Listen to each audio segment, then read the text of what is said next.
Welcome to आयत कथासार संस्कृती संवाद, जिथे प्राचीन ज्ञान आणि तर्कशुद्ध विचार एकत्र येतात.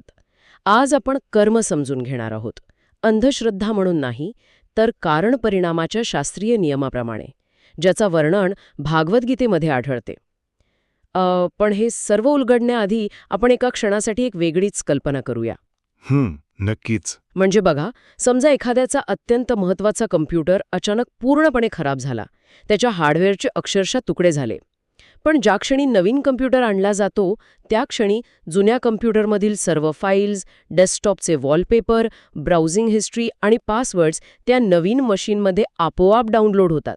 अरे वा, हे ऐकायला एखाद्या सायफाय चित्रपटासारखं वाटतंय ना. हो ना, अगदी तसंच. पण आपले प्राचीन भारतीय ग्रंथ ठामपणे सांगतात की मानवी मृत्यू आणि जन्माची प्रक्रिया अगदी याच पद्धतीने काम करते. आजच्या या सखोल चर्चेत आपण याच गूढ वाटणाऱ्या पण अत्यंत वैज्ञानिक संकल्पनांचा वेध घेणार आहोत.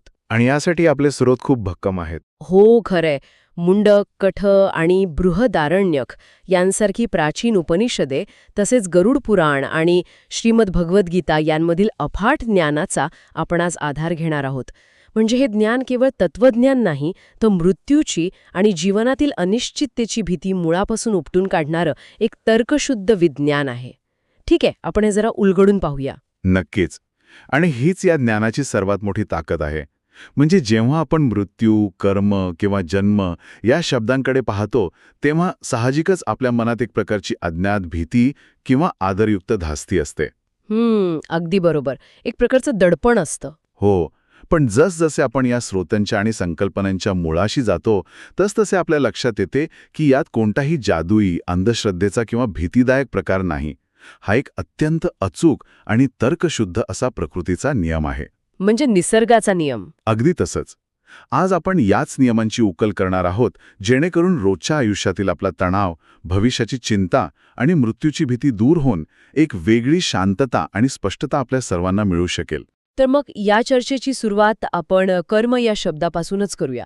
सामान्यतः आपल्या समाजात कर्म या शब्दाचा अर्थ खूपच संकुचित घेतला जातो. हो, खूपच गैरसमज आहेत याबद्दल. हो ना, म्हणजे एकतर देवळात जाऊन केलेली धार्मिक पूजा किंवा मग आकाशातनं कुणीतरी दिलेली एक अदृश्य आणि अचानक मिळणारी शिक्षा.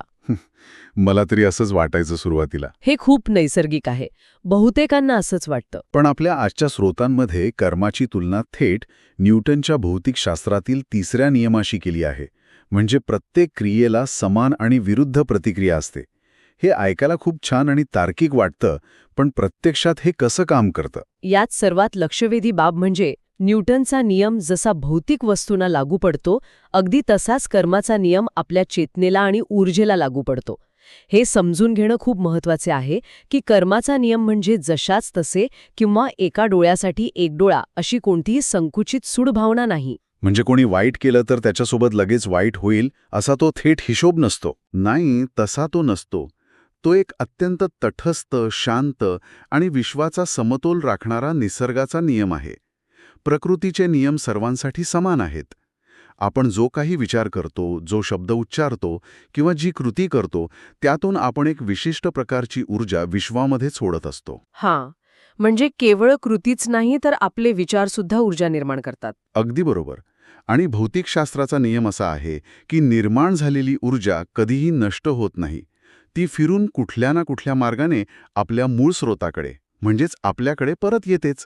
जसे गुरुत्वाकर्षणाचा नियम कोणाशीही भेदभाव करत नाही, तसेच कर्मही कोणाशी भेदभाव करत नाही. म्हणजे प्रकृतीवर आपला ताबा नसतो, पण आपल्या कर्मांवर असतो. हो, तुम्ही कोण आहात यावर ते अवलंबून नसते, तर तुमची कृती काय आहे यावर ते अवलंबून असते. एक सेकंड. इथेच एक अत्यंत मोठा आणि महत्त्वाचा गोंधळ निर्माण होतो. जर आपण असे म्हणत आहोत की आपण आज जे काही अनुभवत आहोत ते आपल्याच भूतकाळातील कर्माचे फळ आहे, आणि आज आपण ज्या प्रतिक्रिया देत आहोत त्यातून भविष्यातील कर्माचे बीज पेरले जात आहे, तर मग आपण सर्वजण एका पूर्वनियोजित ट्रॅकवर चालत आहोत का? हा खूप चांगला प्रश्न आहे. म्हणजे जर माझ्या भूतकाळातील कर्मांमुळे माझी आजची परिस्थिती ठरत असेल, तर माझ्याकडे स्वतंत्र इच्छाशक्ती उरतेच कुठे? हा तर एक न संपणारा आणि हतबल करणारा चक्रव्यूह वाटतो. आपण केवळ एका चक्रात अडकलो आहोत का? हे सर्व पूर्वनियोजित आहे का? हाच तो टप्पा आहे जिथे अनेकांचा मोठा गैरसमज होतो आणि म्हणूनच उपनिषदांचे ज्ञान दिशादर्शक ठरते. आपल्याला वाटते की आपण कर्माचे गुलाम आहोत, पण प्राचीन ग्रंथ अतिशय स्पष्टपणे सांगतात की आपण कर्माचे गुलाम नसून आपण त्याचे निर्माते आणि मालक आहोत. आपण मालक आहोत ते कसं? या प्रक्रियेत कर्माचे मुख्यत्वे 2 प्रकार समजून घेणे गरजेचे आहे: प्रारब्ध कर्म आणि आगामी कर्म. प्रारब्ध म्हणजे भूतकाळातील कर्मांचे ते फळ जे आजच्या परिस्थितीच्या रूपात आपल्यासमोर उभे आहे. त्या परिस्थितीवर आता आपले कोणतेही नियंत्रण नसते. जे घडून गेले ते आपण बदलू शकत नाही. अगदी बरोबर. पण आगामी कर्म म्हणजे त्या आलेल्या परिस्थितीला आपण आज कशी प्रतिक्रिया देतो, आणि ही प्रतिक्रिया निवडण्याचं स्वातंत्र्य पूर्णपणे आपल्या हातात असते. हे थोडं गुंतागुंतीचं वाटतंय. याला प्रत्यक्ष आयुष्यातील एखाद्या उदाहरणाने समजावून सांगता येईल का? म्हणजे दैनंदिन जीवनात हा फरक कसा ओळखावा? नक्कीच सांगतो. समजा आपल्यापैकी कोणीतरी अत्यंत महत्त्वाच्या कामासाठी गाडी चालवत आहे आणि अचानक एका मोठ्या ट्रॅफिक जॅममध्ये अडकते. अरे बापरे, हे तर रोजचंच आहे. हो ना. आता बघा, तो ट्रॅफिक जॅम किंवा ती विशिष्ट अडथळ्याची परिस्थिती हे प्रारब्ध असू शकते. ती परिस्थिती तात्काळ बदलणे हाताबाहेरचे असते. तुम्ही तिथे काहीच करू शकत नाही. हो, आपण गाडी उचलून तर पुढे नेऊ शकत नाही. अगदी तसंच. पण त्या ट्रॅफिकमध्ये बसून प्रचंड चिडचिड करायची, स्वतःचा रक्तदाब वाढवायचा आणि इतरांना शिव्या द्यायच्या, की शांतपणे एखादे चांगले संगीत ऐकत स्वतःच्या मनाला शांत ठेवत तो वेळ घालवायचा, हा जो प्रतिक्रियेचा पर्याय आहे, ती जी निवड आहे, ते म्हणजे आगामी कर्म. तीच आहे, पण माझी प्रतिक्रिया माझं नवीन कर्म ठरवत आहे. हो. जर आपण चिडचिड निवडली तर आपण रागाचे आणि तणावाचे नवीन बीज पेरत आहोत. पण जर आपण शांतता निवडली तर आपण कर्माचे ते जुने जाळे तिथेच तोडून टाकत आहोत. म्हणूनच उपनिषदे म्हणतात, कर्म ही मनाची स्थिती आहे, ती केवळ बाह्य कृती नाही. म्हणजेच बाह्य परिस्थिती ही केवळ आपल्या आतील मनाचा आरसा आहे. जर आपण आपली विचारसरणी बदलली तर आपण कर्माचे जाळे नष्ट करू शकतो. अगदी 100%. पण मग मला एक सांगा, जर निसर्गाचा हा नियम सर्वांसाठी समान आहे आणि सर्वच जण या नियमात कुठेतरी अडकलेले आहेत, तर श्रीमद भगवद्गीतेमध्ये भगवान श्रीकृष्णांना या कर्माच्या नियमातून मुक्त का मानले जाते? याचं कारण असं आहे की श्रीकृष्ण हे प्रकृतीच्या अधीन नाहीत, तर प्रकृती त्यांच्या नियंत्रणात असते. आणि याचा वैज्ञानिक अर्थ असा आहे की ते कोणतीही कृती वैयक्तिक अहंकाराने किंवा त्या कृतीतून मिळणाऱ्या फळाच्या आशेने करत नाहीत. म्हणजे फळाची अपेक्षा न ठेवता काम करणे. हो. जेव्हा आपण म्हणजे सामान्य माणसं असा विचार करतो की मी कर्ता आहे आणि मला यातून अमुक एक फायदा मिळालाच पाहिजे, या तीव्र भावनेने काम करतो, तेव्हा आपण कर्माच्या बंधनात अडकतो. जेव्हा कर्तेपणाचा अहंकार आणि फळाची आसक्ती संपते, तेव्हा नवीन कर्माची निर्मितीच होत नाही आणि कर्माचा नियम तिथे लागू पडणे थांबते. हे समजायला थोडं जड जातंय. म्हणजे मी करता नाही हे तोंडाने म्हणायला खूप सोपे आहे, पण प्रत्यक्षात आपण रात्रंदिवस स्वतःला आपल्या शरीराशी, आपल्या भावनांशी आणि आपल्या विचारांशी जोडलेले पाहतो. हे अगदी स्वाभाविक आहे. आता इथून पुढे हा विषय अतिशय रंजक होतो. इथे मला कठोपनिषदातील रथाचे रूपक खूप महत्वाचे आणि रंजक वाटते. आपण नक्की कोण आहोत आणि आपलं अस्तित्व कसे काम करते, हे या रूपकातून खूप सुंदररित्या स्पष्ट होते. हो, ते रूपक म्हणजे मानवी अस्तित्वाची ब्लूप्रिंट आहे. आपण या रथाच्या रचनेचे जरा सविस्तर विश्लेषण करूया का? होय, नक्कीच. कठोपनिषदातील हे रूपक मानवी मानसशास्त्र आणि अध्यात्म यांचा अचूक पाया आहे. याची कल्पना करा. एक अत्यंत भव्य रथ आहे ज्याला शक्तिशाली घोडे जुंपलेले आहेत. एक सारथी आहे जो त्या घोड्यांचे लगाम हातात धरून बसला आहे आणि रथाच्या आत एक प्रवासी अतिशय शांतपणे बसलाय. यातील प्रत्येक घटक आपल्या मानवी अस्तित्वाचा एक भाग आहे. तर मग हा रथ म्हणजे नक्की काय? जो रथ आहे ते आपले भौतिक शरीर आहे. भौतिक शरीर हे मुळात जड असते. त्याला स्वतःची अशी कोणतीही बुद्धी किंवा जाणीव नसते. आणि रथाला जुंपलेले ते घोडे म्हणजे आपली 5 इंद्रिये, म्हणजे डोळे, कान, नाक, जीभ आणि त्वचा.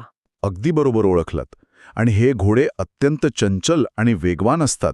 ते नेहमी बाहेरील जगातील आकर्षणे, सुख आणि भोगांकडे धावण्याचा प्रयत्न करत असतात.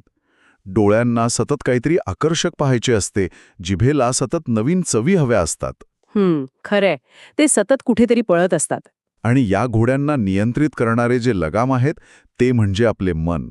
पण मन तर स्वतःच अत्यंत चंचल असते. जर केवळ मनाच्या हातात घोड्यांचे नियंत्रण दिले किंवा लगाम सैल सोडले तर घोडे रथाला ओढून कुठल्याही खड्ड्यात पाडू शकतात. आणि म्हणूनच तिथे सारथी अत्यंत महत्वाचा आहे. हा सारथी म्हणजे आपली बुद्धी. बुद्धीचं मुख्य काम आहे योग्य आणि अयोग्य यातील फरक ओळखणे. म्हणजे बुद्धीने मनावर आणि मनाने इंद्रियांवर नियंत्रण ठेवायचं. हो, जर सारथी झोपलेला असेल किंवा दुर्बल असेल तर मनारूपी लगाम सैन सुटतात आणि इंद्रियरूपी घोडे रथाला आणि आत बसलेल्या प्रवाशाला संकटात नेऊन टाकतात. पण जर सारथी सावध आणि विवेकी असेल तर तो लगाम घट्ट पकडून घोड्यांना योग्य मार्गावर चालवतो. हे सर्व तार्किकदृष्ट्या समजण्यासारखं आहे. पण मग रथात बसलेला तो शांत प्रवासी कोण आहे? जर शरीर, इंद्रिये, मन आणि बुद्धी हे सर्व मिळून रथ चालवत आहेत आणि निर्णय घेत आहेत, तर त्या प्रवाशाची भूमिका नक्की काय? तो प्रवासी म्हणजे आत्मा किंवा आपली शुद्ध चेतना. आणि यात सर्वात आश्चर्याची गोष्ट ही आहे की तो प्रवासी स्वतः रथ चालवत नाही. म्हणजे तो काहीच करत नाही? नाही. तो लगाम पकडत नाही. तो घोड्यांना कोणत्याही सूचना देत नाही. तो स्वतः कोणतीही कृती करत नाही. तो केवळ एक साक्षीदार आहे. सर्व कृती आणि हालचाली केवळ प्रकृतीच्या माध्यमातून, म्हणजे रथ, घोडे, मन आणि बुद्धी यांच्या माध्यमातून होत असतात. आत्मा पूर्णपणे निष्क्रिय आणि शुद्ध आहे. हे ऐकायला खूपच सखोल आहे, पण मला हे आजच्या काळातील एका आधुनिक उदाहरणाशी जोडावेसे वाटते. म्हणजे जसे आजकालचे कॉम्प्युटर गेम्स असतात. सांगा पाहू. आपण जेव्हा गेम खेळतो तेव्हा स्क्रीनवर आपला एक अवतार असतो. तो अवतार पळतो, लढतो, त्याला मार लागल्यावर त्याचा हेल्थ बार कमी होतो. पण आपण तर तो अवतार नसतो. अगदी बरोबर. आपण स्क्रीनच्या बाहेर बसलेले, सुरक्षित असलेले खेळाडू असतो, ज्यांच्या हातात केवळ कंट्रोलर असतो. आपल्या मनाच्या आणि बुद्धीच्या जोरावर आपण त्या अवताराला नियंत्रित करत असतो. ज्याप्रमाणे स्क्रीनवरील चित्रे आणि घडामोडी खेळाडूच्या मनाने आणि इच्छेने नियंत्रित केल्या जातात, तशीच आपली जन्म मृत्यूची मालिका आपल्या चेतनेचा खेळ आहे. हे उदाहरण या प्राचीन प्रक्रियेला अगदी तंतोतंत लागू पडते. उपनिषदे याच संकल्पनेला माया म्हणतात. जेव्हा आपण गेममध्ये खूप जास्त गुंतून जातो तेव्हा अज्ञानामुळे आपण स्क्रीनवरील त्या अवतारालाच स्वतः मानून बसतो. हो, गेम खेळताना मार लागला की आपण स्वतःच दचकतो. हो ना? आपण पूर्णपणे विसरून जातो की आपण तो भौतिक रथ किंवा तो अवतार नाही आहोत. आपण केवळ तो सुरक्षित प्रवासी आहोत. त्यामुळे जेव्हा अज्ञानामुळे आपण विचार करतो की हे सर्व माझ्यासोबत घडत आहे, मी दुःखी आहे, मी आजारी आहे, तेव्हा ती माया असते. म्हणजे आपण बळी नसून आपणच हे सर्व घडवून आणत आहोत. अगदी. आपण बळी नाही आहोत. आपली चेतना केवळ या सर्व खेळाचे एक साक्षीदार म्हणून अनुभव घेत असते. म्हणजे आपली चेतना केवळ तो खेळ पाहत असते, पण आपण अज्ञानामुळे एवढे एकरूप होतो की तो खेळच आपल्या अंतिम सत्य बनून जातो. आणि मग या खेळातील सर्वात मोठी, सर्वात गुंतागुंतीची आणि भीतीदायक लेव्हल समोर येते, ती म्हणजे मृत्यू. हां. आपण सामान्यतः मृत्यूला सर्वस्व संपवणारा एक भयंकर शेवट मानतो. पण जर मी तो अवतार नाहीच आहे, तर मृत्यू म्हणजे नक्की काय? सनातन धर्मात आणि वेदांमध्ये मृत्यूला शेवट मानले जात नाही. तिथे मृत्यू म्हणजे देहांत, म्हणजे शरीराचा अंत म्हटले आहे, जीवांत नाही. हे अतिशय अचूक विधान आहे. जेव्हा आपण हे एका व्यापक आणि आध्यात्मिक दृष्टिकोनातून पाहतो, तेव्हा मृत्यू हा कोणताही अपघात किंवा कायमचा पूर्णविराम नसून तो एक नैसर्गिक संक्रमण आहे, म्हणजे एक ट्रान्झिशन आहे. ट्रान्झिशन ते कसं? श्रीमद भगवद्गीतेतील 2रा अध्याय हे अगदी स्पष्टपणे आणि साध्या भाषेत सांगतो. ज्याप्रमाणे मनुष्य जुने फाटके कपडे फेकून देतो आणि नवीन कपडे धारण करतो, त्याचप्रमाणे आत्मा जुने निरुपयोगी झालेले भौतिक शरीर सोडून नवीन भौतिक शरीर धारण करतो. जुने कपडे बदलणे ही संकल्पना किती साधी वाटली तरी मृत्यूची प्रचंड भीती समूळ नष्ट करण्याची ताकद तिच्यात आहे. पण उपनिषदांमध्ये या प्रक्रियेचे काही निसर्गातील दाखलेही दिले आहेत ना? होय. बृहदारण्यक उपनिषदात अत्यंत सुंदर वर्णने आहेत.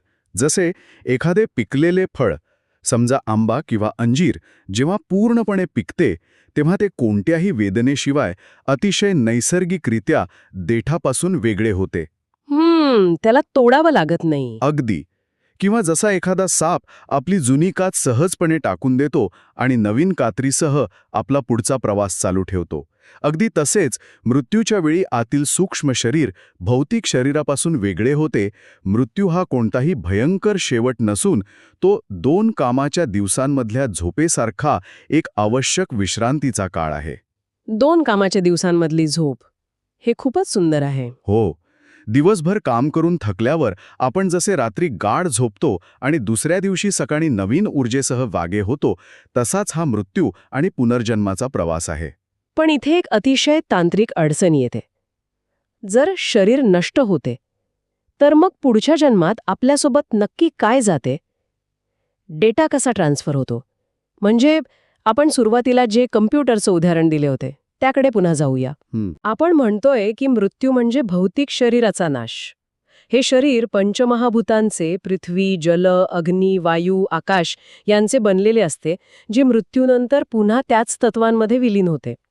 मेंदू नष्ट होतो, मग हा डेटा वाचतो कसा? हां, खऱ्या अर्थाने या चर्चेतील सर्वात गुंतागुंतीचा आणि महत्त्वाचा टप्पा आहे. याचे उत्तर सूक्ष्म शरीर, ज्याला आपण सबटल बॉडी म्हणतो, या संकल्पनेत दडलेले आहे. आपले अस्तित्व केवळ एकाच शरीराचे बनलेले नसते. जे आपण डोळ्यांनी पाहू शकतो ते स्थूल शरीर आहे आणि ते निश्चितच मृत्यूच्या वेळी नष्ट होते. पण त्या स्थूल शरीराच्या आत एक अदृश्य ऊर्जेचे बनलेले सूक्ष्म शरीर कार्यरत असते. या सूक्ष्म शरीरामध्ये आपले मन, आपली बुद्धी, आपले प्राण आणि सर्वात महत्त्वाचे म्हणजे आपल्या भूतकाळातील कर्मांचे सर्व ठसे, ज्याला संस्कार किंवा वासना म्हणतात, ते साठवलेले असतात. म्हणजे हे सगळं त्या सूक्ष्म शरीरात असतं. हो. मृत्यूच्या वेळी भौतिक शरीर पंचमहाभूतांमध्ये विलीन होते, परंतु हे सूक्ष्म शरीर आत्म्यासोबत पुढचा प्रवास करते. म्हणजे हा डेटा एखाद्या क्लाउड स्टोरेजवर बॅकअप घेतल्यासारखा आहे. हार्डवेअर पूर्णपणे खराब झालं तरी तुमचा संपूर्ण डेटा त्या सूक्ष्म शरीरात अत्यंत सुरक्षित राहतो. पण मग हा क्लाउडवरील डेटा नवीन शरीरात कसा जातो? म्हणजे आत्मा पुन्हा पुन्हा नवीन जन्म का घेतो? यामुळे एक अत्यंत महत्त्वाचा प्रश्न निर्माण होतो. या पुनर्जन्माच्या चक्रालाच संसार म्हटले जाते. आणि आत्मा पुन्हा जन्म का घेतो याचे मुख्य कारण एकच आहे: इच्छा किंवा वासना. म्हणजे आपल्या अपूर्ण इच्छा. अगदी बरोबर. जोपर्यंत आपल्या मनात इच्छा आणि वासना आहेत, तोपर्यंत आपण त्या इच्छा पूर्ण करण्यासाठी पुन्हा पुन्हा या भौतिक जगात परत येतो. सूक्ष्म शरीरातील वासनांना पूर्ण होण्यासाठी एका विशिष्ट भौतिक शरीराची आणि परिस्थितीची गरज असते. म्हणजे जर माझ्या मनात एखादी प्रबळ इच्छा असेल तर ती मला परत खेचून आणते. हो. ज्याप्रमाणे चुंबक लोखंडाला आकर्षित करतो, त्याचप्रमाणे आपल्या अपूर्ण इच्छा आणि वासना सूक्ष्म शरीराला एका विशिष्ट गर्भाकडे आकर्षित करतात. गरुड पुराणानुसार आत्म्याचा हा प्रवास त्याच्या कर्मानुसार उच्च किंवा नीच योनींमध्ये होतो. आपण अनेकदा स्वर्ग आणि नरक याबद्दल ऐकतो. मग ते या प्रवासाचा भाग आहेत का? हो, पण इथे एक मोठा फरक आहे. सनातन धर्मात स्वर्ग किंवा नरक हे कायमस्वरूपी नाहीत. ती केवळ कर्माची तात्पुरती फळे आहेत. कायमस्वरूपी नाहीत म्हणजे तिथूनही परत यावं लागतं? नक्कीच. याला एका उदाहरणाने समजूया. जसे आपण खूप पैसे साठवून सुट्टी घालवण्यासाठी एखाद्या 5 स्टार हॉटेलमध्ये जातो. आपले पैसे संपेपर्यंत आपण तिथे आराम करतो, चांगल्या सुविधांचा उपभोग घेतो. पण पैसे संपले की आपल्याला चेकआउट करून पुन्हा आपल्या मूळ घरी परतावेच लागते. अरे वा, हे खूपच चपखल उदाहरण आहे. स्वर्ग आणि नरकाचेही तसेच आहे. तिथे केवळ कर्माचे फळ भोगले जाते. नवीन कर्म निर्माण करता येत नाही. तिथला अनुभव संपला की आत्म्याला नवीन कर्म करण्यासाठी पुन्हा एकदा पृथ्वीवर जन्म घ्यावाच लागतो. पण जर आपण केवळ वासनांमुळे पुन्हा पुन्हा जन्म घेत असू, तर या जन्म मृत्यूच्या चक्रातून, या संसारातून बाहेर पडण्याचा मार्ग काय आहे? कारण आपला अंतिम उद्देश मोक्ष आहे. मोक्ष म्हणजे मृत्यू नव्हे, तर जन्म मृत्यूच्या या चक्रातून कायमची सुटका आणि अंतिम सत्याशी म्हणजे ब्रह्माशी एकरूप होणे. अगदी बरोबर. पण हे चक्र कसे थांबवायचे? म्हणजे प्रॅक्टिकली विचार करूया. हे ऐकायला खूप तत्वज्ञानी वाटते, पण आधुनिक जगातील माणसाला सर्व इच्छा सोडून देणं शक्य आहे का? काय नोकरी सोडून जंगलात जाऊन बसावे? नाही. जंगलात पळून जाणे हा यावरचा उपाय अजिबात नाही. आणि श्रीमद भगवद्गीता हे अतिशय ठामपणे सांगते. गीतेनुसार कर्म न करणे हा उपाय नाही. कारण श्वास घेणे, विचार करणे हे सुद्धा एक कर्मच आहे. मग खरा उपाय काय आहे? खरा उपाय आहे कर्मयोग किंवा निष्काम कर्म. आसक्ती सोडून फळाची अपेक्षा न करता आपले कर्तव्य अत्यंत निष्ठेने करणे म्हणजेच कर्मयोग. पण आजच्या जगात जिथे डेडलाईन्स आहेत, तिथे फळाची अपेक्षा न ठेवता काम करणं खरोखर शक्य आहे का? नक्कीच शक्य आहे. यासाठी स्रोतांमध्ये श्री रामकृष्ण परमहंस यांचं एक अतिशय सुंदर आणि व्यावहारिक उदाहरण दिले आहे. ते म्हणतात, जर तुम्ही मीठ मोजू शकता तर तुम्ही साखरही मोजू शकता. जर तुम्ही मीठ मोजू शकता तर तुम्ही साखरही मोजू शकता. यातून त्यांना काय सांगायचे आहे? याचा अर्थ असा की एकाग्रता आणि कौशल्य ही आंतरिक साधने आहेत. जेव्हा तुम्ही स्वयंपाकघरात लक्ष केंद्रित करून काम करता तेव्हा तुम्ही मीठ मोजून टाकू शकता. तसेच गोड पदार्थ बनवताना साखरही अचूक मोजू शकता. कौशल्य एकच आहे, फक्त पदार्थ वेगळे आहेत. त्याचप्रमाणे जो माणूस स्वतःच्या मनावर ताबा मिळवून ध्यानात एकाग्र होऊ शकतो, तोच माणूस ऑफिसच्या मीटिंगमध्ये बसून तितक्याच एकाग्रतेने एखादा व्यवसायही उत्तमरित्या सांभाळू शकतो. जी व्यक्ती आध्यात्मिक जीवनात परिपूर्ण आहे ती बाह्य किंवा व्यावहारिक जगातही उत्तमच काम करेल. म्हणजे निष्काळजीपणा म्हणजे वैराग्य नव्हे. अगदी. तुम्ही तुमचे काम सर्वोच्च क्षमतेने करता, पूर्ण एकाग्रतेने करता. पण काम पूर्ण झाल्यावर तुम्ही त्या कामाच्या यशात किंवा अपयशात स्वतःचा अहंकार अडकवून ठेवत नाही. हे काम मी केले हा मीपणा सोडून देणे. तर या सगळ्याचा नेमका अर्थ काय आहे? आपण आज पाहिलं की कर्म हा अंधश्रद्धेचा भाग नसून तो एक वैज्ञानिक नियम आहे. शरीर हा केवळ एक रथ आहे, मृत्यू हा कपडे बदलण्यासारखा एक टप्पा आहे आणि निष्काम कर्म हा मुक्तीचा मार्ग आहे. ही समज आपल्याला दैनंदिन जीवनातील भीती आणि तणावातून नक्कीच मुक्त करते. आणि जाता जाता या स्रोतांच्या आधारावर मी एक नवीन दिशा देणारा विचार मांडू इच्छितो. जर आपले हे भौतिक जग आणि आपल्या आयुष्यातील सर्व परिस्थिती ही केवळ आपल्या आतील चेतनेचा आरसा आहे आणि आपणच या कर्माच्या कॉम्प्युटर गेमचे मूळ प्रोग्रामर आहोत, तर उद्या उठल्यावर आपण स्वतःच्या आयुष्यासाठी कोणता नवीन कोड लिहिणार आहोत? आपण अज्ञानाच्या जुन्या सवयींना चिकटून राहणार की सजगतेने एक नवीन वास्तव निर्माण करणार? हा खरोखरच विचार करायला लावणारा प्रश्न आहे. आपण आजच्या या सखोल चर्चेतून मिळालेल्या शांततेसोबत इथेच थांबूया.